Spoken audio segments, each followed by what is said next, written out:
Hello everyone, कैसे हैं आप सभी। लोक प्रशासन विषय वस्तु में हम लगातार कुछ समय से प्रीवियस ईयर के क्वेश्चन पेपर को डिस्कस करते रहे हैं। इसी कड़ी में आज एक नए प्रश्न के साथ हम यहाँ पर उपस्थित हैं। आज यहाँ पर हम जो क्वेश्चन लेने जा रहे हैं वो आपके एक प्रशासनिक चिंतक हैं। वो आपको टेलर का नाम आपने सुना होगा। इनको लेकर एक प्रश्न पूछा गया था पिछले साल के कुछ क्वेश्चंस पेपर में। जो क्वेश्चन क्या है इसको लेकर हम देखेंगे, क्वेश्चन ने पूछा क्या है और इसके अकॉर्डिंग आपको एक कैसी आंसर राइटिंग करनी चाहिए। इसके लिए बहुत ज़रूरी है कि आपने टेलरवाद को लेकर वहाँ पर स्टडी कर लियो। टेलरवाद को लेकर जो ये क्वेश्चन पूछा गया वो अपने आप में बहुत ही सिंपल सा क्वेश्चन था, जिसको लेकर कई बार आपको दुविधा हो जाती है कि इसमें क्या लिखना चाहिए। लेकिन फिर भी हम इस क्वेश्चन को देखेंगे, इसको डिस्क्राइब करेंगे, इसको डिकोड करेंगे, इसमें लिखना क्या था। उसके बाद में आपको एक मॉडल आंसर फ्रेमिंग यहाँ पर करूंगा इस क्वेश्चन की कि आपको यहाँ पर क्या क्या कंटेंट आप इसमें डाल सकते हैं। तो चलिए ज़्यादा समय नहीं गवाते हुए इस प्रश्न को देखते हैं और समझने की कोशिश करते हैं कि यहाँ पर ये प्रश्न में हम लिख क्या सकते हैं। प्रश्न है, टेलरवाद अपनी लोकप्रियता के बावजूद बहुत विवादास्पद माना जाता है। ये कथन दिया था स्टीफन पी वॉरिंग ने। हमें इस क्वेश्चन को, इस कथन को जो स्टीफन ने दिया था टेलरवाद को लेकर, इस पर एक टिप्पणी करने को लेकर यूपीएससी ने अपने क्वेश्चन एक वैकल्पिक विषय में ये क्वेश्चन पूछा। 150 शब्द में इसकी आंसर राइटिंग हमें करनी थी। कंटेंट बहुत ज़्यादा यहाँ पर डिटेल करने की बात नहीं करता है। 150 शब्दों में ही हमें आंसर राइटिंग जब करनी हो तो ऐसे प्रश्नों को आप किस तरीके से लिखेंगे। देखिए, क्वेश्चन सबसे पहले समझ लीजिए, आसान हो जाता है। क्वेश्चन क्या कहता है? टेलरवाद। और टेलरवाद क्या था? वैज्ञानिक प्रबंधनवाद। तो वैज्ञानिक प्रबंधनवाद को लेकर टेलर ने क्या अपने बातें रखी हैं, उनके प्रमुख सिद्धांत क्या रहे हैं वैज्ञानिक प्रबंधनवाद को, उसको आपको डिस्क्राइब करते हुए ये बताना था। तो वो विवादास्पद क्यों है? तो यहाँ पर एक तरीके से आपको अपने उत्तर में स्टार्टिंग में अपनी भूमिका में वैज्ञानिक प्रबंधवाद या टेलरवाद को आप परिभाषित कर सकते हैं। उसके बाद वैज्ञानिक प्रबंधवाद की तकनीकों को रखिए और एट द लास्ट वहाँ पर आप ये बताइए विवादास्पद क्यों है, उसके पीछे के अपने क्या कारण रहे, उनके पीछे क्या तर्क दिए गए हैं, उनको लिखते हुए अपने उत्तर को यहाँ पर समाप्त कर सकते हैं। 150 शब्द हैं, बहुत ज़्यादा यहाँ पर लिखने की कोशिश नहीं करनी है। स्टार्टिंग जो करनी है आप 30 से 40 शब्द ले सकते हैं। उसके बाद आप 50-50 शब्द आप अपनी अगले 2 पार्ट के लिए जहाँ पर वैज्ञानिक प्रबंधवाद को लिखना है उसको बताइए। उसके बाद विवादास्पद क्यों है उसको बताना है। तो चलिए, अगर आप इस प्रश्न को समझ गए हैं, डिकोड हमने कर लिया है, शब्द विभाजन हमने कर लिया है, क्या लिखना है ये बता दिया है, लेकिन एट द लास्ट में फिर भी आपको ये बता दूं कि आप यहां पर क्या लिख सकते हैं, एक मॉडल उत्तर क्या हो सकता है, कि मॉडल आंसर क्या हो सकता है। तो चलिए हम स्टार्ट करते हैं। अगर भूमिका की बात करें तो टेलरवाद, वैज्ञानिक प्रबंधवाद क्या है, अगर हम इसको परिभाषित करें तो बहुत अच्छी चीज़ है। आप इसको परिभाषा भी दे सकते हैं जो कि टेलरवाद खुद बताते हैं। क्या था टेलरवाद, क्या था वैज्ञानिक प्रबंधवाद? देखिए, कहा गया कि टेलर सर्वोत्तम प्रबंधन को सच्चा विज्ञान मानते थे। किसको? टेलर किसको सच्चा विज्ञान मानते थे? सर्वोत्तम प्रबंधन को।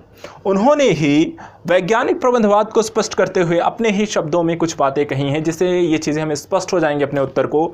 क्या कहते हैं? टेलर ने वैज्ञानिक प्रबंधन की अवधारणा को स्पष्ट करते हुए कहा है कि वैज्ञानिक विधि द्वारा साधनों का आदर्शात्मक संयोजन, क्या है? साधनों का आदर्शात्मक संयोजन करके अधिकांश लोगों के लिए न्यूनतम लागत में अधिकतम उत्पादन किया जा सके, यही आपका टेलरवाद था। तो क्या है? प्रबंधन। प्रबंधन बहुत विशेष है। आप प्रबंधन किस तरीके से करते हैं। यदि आपका प्रबंधन अच्छा है, और प्रबंधन अच्छा होने का क्या मतलब है कि आप साधन, जो भी आपके पास संसाधन उपलब्ध हैं, उसका आदर्शात्मक संयोजन इस तरीके से करें कि वहाँ पर हम कम से कम इन्वेस्टमेंट करके, कम से कम कॉस्ट का डाल करके वहाँ पे अधिकतम उत्पादन सुनिश्चित कर सकें। ये अगर आप करते हैं तो इसी को वो कहते हैं, टेलर कहते हैं वैज्ञानिक प्रबंधनवाद। और वैज्ञानिक प्रबंधनवाद को टेलर ने जो दिया उसी को वो टेलरवाद भी कहा जाता है। अब यहाँ पर इसको और अच्छे से समझने के लिए, ये तो आपने एक भूमिका बांधी जहाँ पे आपने ये स्पष्ट कर दिया कि टेलर का जो टेलरवाद था वो वैज्ञानिक प्रबंधन है, और वैज्ञानिक प्रबंधन को अब आपको मुख्य भाग में ले जाना है जिसमें टेलर के द्वारा इसके लिए वैज्ञानिक प्रबंधन की तकनीकों को प्रस्तुत किया गया। अब इसको आप डिफाइन करेंगे अपने भूमिका को मुख्य भाग की ओर लेते हुए या अपने प्रश्न का विस्तार करते हुए अपने उत्तर को व्याख्यायित करने के लिए हमें ये जरूर बताना पड़ेगा, क्योंकि विवादास्पद है तो विवादास्पद होने से पहले ये बताना पड़ेगा इसमें है क्या क्या। तो हम यहां पर बताएंगे कि वैज्ञानिक प्रबंधन की कौन कौन सी प्रमुख तकनीकें हैं। तो इनके तकनीकों का वर्णन करिए। इन्होंने देखिए अपनी वैज्ञानिक प्रबंधन के अंतर्गत कुछ पॉइंट यहां पर रखे हैं। सबसे पहली बात उन्होंने कही है कारीगरी फोरमैनशिप। कारीगरी फोरमैनशिप क्या था कि वहाँ पर उन्होंने श्रम विभाजन व संगठन में विशेषज्ञता को प्राथमिकता दी। कारीगरी फोरमैनशिप के माध्यम से उन्होंने स्पष्ट किया था कि यहाँ पर जो श्रमिक हैं, श्रमिकों को किसी एक बॉस के अंतर्गत न रखा जाए, बल्कि उन्हें 8 अलग अलग सुपरवाइजरों के अंतर्गत विभाजित कर दिया जाए। इससे विशेषज्ञता भी आएगी, समय कम लगेगा, कामचोरी नहीं होगी, काम के भ्रम की स्थिति नहीं होगी। तो एक तो पॉइंट उन्होंने ये दिया, एक वैज्ञानिक सोच को लेकर आए। दूसरा उन्होंने कहा कार्य का अनुमान होना चाहिए। कार्य का अनुमान किसके संदर्भ में कहा है? तो श्रमिकों हेतु निर्धारित दैनिक कार्य का आवंटन किया जाए। उतना ही कार्य श्रमिकों को दैनिक आधार पर आवंटित किया जाए जितना वो अपने स्वास्थ्य को बिना नुकसान पहुंचाए वो कर सकें। अर्थात श्रमिकों को ये पता होना चाहिए कि मुझे पर डे कितना काम करके जाना है। तो यहाँ पर कार्य का अनुमान लगाना चाहिए, प्रतिदिन निर्धारित दैनिक कार्य होना चाहिए। तीसरी बात करते हैं कि प्रमाणीकरण होना चाहिए। प्रमाणीकरण किस बात की कहते हैं? वैज्ञानिक प्रबंधन के अंतर्गत वो कहते हैं प्रमाणीकरण हर एक चीज़ की होनी चाहिए। जो मजदूर है, जो मजदूरी कर रहा है, जो श्रमिक है, उसके काम में आने वाली मशीनों का प्रमाणीकरण हो, उसके औजारों का प्रमाणीकरण हो, उसकी सामग्री का प्रमाणीकरण हो, और साथ ही वह जो कहाँ काम की जो दशाएं हैं, जहां वो काम कर रहा है, वहां का तापमान क्या है, पानी पीने की व्यवस्था कैसी, सारी चीज़ों का वहां पर प्रमाणीकरण हो। यदि वहां पर एक निश्चित मानक के अनुसार सारी चीज़ें उपस्थित होंगी तो उससे क्या होगा? श्रमिकों की कार्यकुशलता में वृद्धि होगी। चौथी बात वो कहते हैं कि कार्य योजना होनी चाहिए। वैज्ञानिक प्रबंधवाद की इस तकनीक के अंतर्गत वो कार्य योजना की बात करते हैं। कार्य योजना से तात्पर्य है कि प्रत्येक कार्य उसे लागू करने की योजना होनी चाहिए, कि जो भी काम आपको कराना है उस कराने के लिए आपके पास उससे रिलेटेड प्लानिंग होनी चाहिए, अर्थात वर्क प्लान होना चाहिए कुछ भी आपको लागू करने से पहले। इसके साथ साथ श्रमिकों को वैज्ञानिक चयन व प्रशिक्षण देना चाहिए। किसी भी श्रमिक का जो चयन हो वो वैज्ञानिक आधार पर हो, अर्थात किस कार्य के लिए आपको सबसे पहले चयन करना है तो वहाँ पर उसके मानक सिद्ध होने चाहिए, और जो मानक हो उसी के अनुसार वहाँ पर श्रमिकों का चयन होना चाहिए, और श्रमिकों का चयन होने के बाद उनको उसी प्रकार के कामों में वहाँ पर उनको प्रशिक्षित भी करना चाहिए, ताकि वहाँ पर जो होता है उत्पादन में वृद्धि हो सके। तो यहाँ पर श्रमिकों को वैज्ञानिक चयन व प्रशिक्षण की व्यवस्था हो जिससे उत्पादन में वृद्धि की जा सके। इसके साथ साथ प्रेरणात्मक मजदूरी प्रणाली लागू होनी चाहिए। कैसी? प्रेरणात्मक मजदूरी प्रणाली लागू होनी चाहिए। इसके अंतर्गत वो कहते हैं कि कार्य के अनुसार विभेदात्मक मजदूरी दर। कैसी दर? विभेदात्मक मजदूरी दर। विभेदात्मक मजदूरी दर कहने का मतलब है कोई भी श्रमिक जिस प्रकार का और जितना काम करता है उसको उसी अनुसार उतना वेतन मिलना चाहिए। अर्थात यदि कोई श्रमिक 8 घंटे में यदि वहाँ पर बहुत ही अच्छी गुणवत्ता युक्त चीज़ों का निर्माण करता है तो उसको ज़्यादा वेतन मिलना चाहिए। कोई व्यक्ति वहाँ पर 7 घंटे ही काम करता है, कम उत्पादन कर रहा है, तो उसको कम वेतन। कोई अगर 6 घंटे, कोई 5 घंटे, कोई 4 घंटे काम करे, तो जो जिस प्रकार का जितना अच्छा काम करेगा उसको उतना ही अच्छा वेतन मिले, जो कम अच्छा काम करेगा उसको कम वेतन दिया जाना चाहिए। और इन सब का संयोजन करने के लिए वो कहते हैं कि मानसिक क्रांति द्वारा इन सभी चीज़ों का जो उन्होंने सिद्धांत दिए उनका एक मूल स्रोत उन्होंने दिया मानसिक क्रांति। मानसिक क्रांति क्या थी? मानसिक क्रांति थी कि मानसिक क्रांति द्वारा उद्योग और संगठन के सभी अंगों के मध्य एक सौहार्दपूर्ण संबंध को स्थापित करना, जिससे संगठन में एक अच्छा एनवायरनमेंट बना रहे। सभी जो लोग हैं, चाहे बॉस हो चाहे अलग अलग विभाग के लोग हों, आपस में एक अच्छा सामंजस्य बनाकर रखेंगे। तो इससे क्या होगा? संगठन का एनवायरनमेंट जो होगा वो अच्छा होगा, मित्रवत होगा, फ्रेंडशिप होगी, हर तरह की चीज़ों में आराम से सब लोग काम कर पाएंगे, और इससे उद्योग को, संगठन, कर्मचारियों को, सभी को लाभ होगा।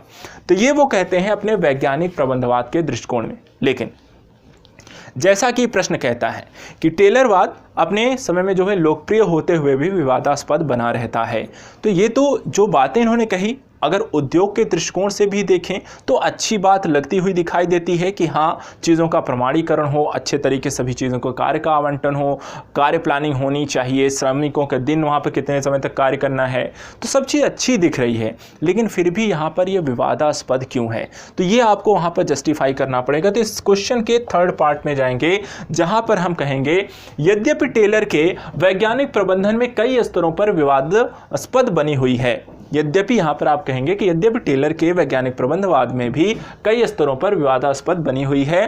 क्या क्या विवाद हैं, तो उसके लिए आपको चीज़ों को लिखना पड़ेगा, बताना पड़ेगा कि विवाद कैसे है। जैसे पहला पॉइंट है कि पहला पॉइंट कहता है कि श्रमिकों के अलग अलग विभाजन, उनको कार्य के लिए क्या है, अलग अलग सुपरवाइजरों के अंतर्गत डाल दिया गया, तो सभी को अलग अलग कार्य दिए जाने थे। इससे क्या होगा, उनके शोषण की संभावना बढ़ जाती है। क्या हो सकता है भाई, आप अलग अलग श्रमिकों के अंतर्गत रख देंगे, अलग अलग सुपरवाइजरों के अंतर्गत रख देंगे, तो वहाँ पर सुपरवाइजर जो होंगे वहाँ पर अपने बॉस को रिपोर्टिंग करेंगे। तो इससे क्या होगा, ज़्यादा काम कराया जाना है, ज़्यादा समय तक काम कराना है, कम वेतन देना है, सही जानकारी वहाँ पर क्या हो जाएगी, बॉस और श्रमिक के बीच नहीं रहेगी, बीच में एक सुपरवाइज़र रहेगा, तो वहाँ पर उनके शोषण होने की संभावनाएं इससे बढ़ जाती हैं। दूसरा, श्रमिकों के न्यूनतम वेतन की कोई गारंटी यहाँ पर नहीं निर्धारित की गई। उन्होंने ये तो अच्छा बोला कि यहाँ पर जो श्रमिक जैसा काम करेगा उसको उतना वेतन देना चाहिए, लेकिन क्या अगर कोई श्रमिक वहाँ पर न्यूनतम कितना वेतन, वहाँ पर उससे कम वेतन उसे नहीं मिलना चाहिए, ऐसा कोई निर्धारण वहाँ पर नहीं करते हैं। तीसरा, यहाँ पर मशीनीकरण को, हर स्तर पे मशीन औजार यांत्रिकीकरण को वो बढ़ावा देते हैं, मशीनीकरण को बढ़ावा दिया, लेकिन मानवीय भावनाओं की वहाँ पर वो उपेक्षा कर जाते हैं। वो अपनी बातों में, वैज्ञानिक प्रबंधवाद में मानवीय मूल्य, मानवीय पक्षों की पूर्ण तरह से वहाँ पर उपेक्षा करते हैं। जबकि कार्य किसी भी संगठन में जो करेगा, जो मशीनों का संचालन करेगा, वो एक मनुष्य ही होगा, लेकिन उन्होंने मानवीय पक्षों की यहाँ पर अवहेलना की है। इसके साथ साथ उन्होंने इतने स्तरों पर इतने सारे काम को करने की बात कही, जिसके कारण वहाँ पर क्या है कि छोटी छोटी कंपनियों के लिए प्रत्येक कार्य के लिए एक विशेषज्ञ की नियुक्ति करना, तक हर स्तर के लिए एक नई तकनीकी का प्रयोग करना, ये कहीं ना कहीं उनके लिए क्या हो सकती है, एक अत्यधिक खर्चीली पद्धति यहाँ पर हो सकती है। अत्यधिक खर्चीला इससे छोटी कंपनियों के लिए हो सकता है। तो कंपनियों के लिए भी यहाँ पर जो इन्होंने कह सकते हैं वैज्ञानिक प्रबंधवाद दिया है, वो हर एक कंपनी के लिए यहाँ पर उचित नहीं दिखाई देता है। इसके अतिरिक्त उन्होंने वस्तु की गुणवत्ता में सुधार करने की बात कही, लेकिन वस्तु की गुणवत्ता में जो सुधार है वो भी एक विवादास्पद स्थिति बनती है। कैसे बनती है कि वस्तु के गुणवत्ता में जो सुधार हेतु आप तकनीकों का प्रयोग करते हैं, उन तकनीकों के कारण अगर हम देखें तो यहाँ पर क्या होगा, अगर आप ज़्यादा तकनीकों का प्रयोग करेंगे तो वहाँ पर जो उपभोक्ता जो वस्तु को खरीद रहा है उसके लिए वस्तुएं क्या हो जाएंगी, उनकी कीमतों में भी वृद्धि होगी, और इससे वस्तुएं क्या हो जाएंगी, उपभोक्ता के लिए बहुत महंगी हो जाएंगी। तो यहाँ पर ये भी एक विवाद का कारण बनता है। इसके अतिरिक्त भी कई सारी चीज़ें वहाँ पर देखने को मिलती हैं, जैसे यहाँ पर ज़्यादा चीज़ों की खरीद फरोख्त करने के लिए ज़्यादा आपको निवेश करना पड़ेगा, तो अधिक पूंजी निवेश करनी पड़ेगी। साथ ही मनुष्य का यंत्रीकरण तक एक तरीके से कर दिया गया इस वैज्ञानिक प्रबंधवाद के माध्यम से। संगठन को एक बंद व्यवस्था मान लिया गया, जैसे उसमें कोई और नया परिवर्तन होगा ही नहीं, और श्रमिकों की जो एक प्राथमिकता होती थी, पहल होती थी उन्होंने अपनी तरफ से कुछ कहने की, वो भी वहाँ पर उनकी समाप्ति कर दी गई। तो ये सारे जो मुद्दे हैं वो टेलरवाद की आलोचना के प्रमुख कारण है, ऐसा आप यहाँ पर दिखा सकते हैं, दिखा क्या सकते हैं, ऐसा है। तो ये हो गया आपके अपने क्वेश्चन में जो विवादास्पद स्थितियां थी, हमने उसको यहाँ पर क्लियर कर दिया। लेकिन देखिए, कोई भी चिंतक जो है ऐसा नहीं है कि उसने कुछ अच्छा करके नहीं गया है। एट द लास्ट आपने उत्तर में एक थोड़ी सी पॉजिटिविटी ज़रूर दिखाई है, विवादास्पद है हमने उसे स्पष्ट कर दिया है, लेकिन एट द लास्ट आप वहाँ पर इस स्थिति को ज़रूर रखिए। बताइए वहाँ पर कि यद्यपि औद्योगिक प्रबंधन में गुणात्मक तकनीकी को लागू करने वाले भी वो पहले व्यक्ति रहे हैं, और इस तरीके से आपने उत्तर को यहाँ पर समाप्त कर सकते हैं। तो देखिए, अपने प्रश्न को हमने जो प्रश्न पूछ रहा है उसी के अकॉर्डिंग आपको उत्तर लिखना चाहिए, और इसके लिए सबसे पहले अपने प्रश्न को समझना बहुत ज़रूरी है। तो ये हमने आज के प्रश्न टेलरवाद को लेकर यहाँ पर डिस्कस किया। टेलरवाद के प्रश्न को समझा, उसके भूमिका में आप कैसे स्टार्ट करेंगे, उसके बाद वैज्ञानिक प्रबंधवाद को लिखना है, और वैज्ञानिक प्रबंधवाद को भूमिका में लिखना है। वैज्ञानिक प्रबंधन संबंधित तकनीकों को आपको मुख्य भाग में पहले पार्ट में लिखना है, और यहाँ पे जो फिनिशिंग करनी है वो बतानी है विवादास्पद स्थितियों से करते हुए अपने उत्तर को समाप्त कर सकते हैं।